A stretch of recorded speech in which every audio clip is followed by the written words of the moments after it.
اگلا مسئلہ یہ کہ جو عام طور پر ہمارے پاس ایک مشکل ہے، لوگ تنگ دستی سے تنگ ہیں، تنگ دستی کا شکار ہیں، یعنی وسائل دنیا کم ہیں، رزق میں تنگی ہے، مشکلات مالی کافی ساری ہیں۔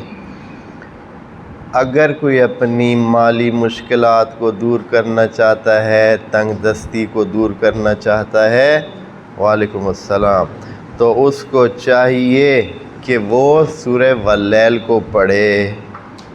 خدا کریم اس کی تنگ دستی دور کرے گا۔ سورہ واللیل کو بار بار پڑھے اور چھوڑے نہیں۔ اچھا بعض لوگ ہوتے ہیں اچھا 2 دفعہ پڑھی، 3 دفعہ پڑھی، واہ چھوڑو جی بس کوئی فرق نہیں پیا۔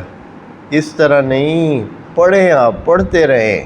ایک ٹائم کے بعد آپ دیکھیں گے کہ خود بخود آپ کے آس پاس میں آپ کے اس میں فرق پڑ رہا ہے، اور آپ انشاءاللہ خدا کریم اس کو غنی کرے گا۔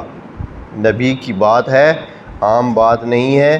جو سورہ واللیل کو مسلسل پڑھتا رہے تو انشاءاللہ خدا کریم اس کی تنگ دستی کو دور کرے گا، اس کے رزق میں اضافہ ہوگا اور وہ غنی ہو جائے گا۔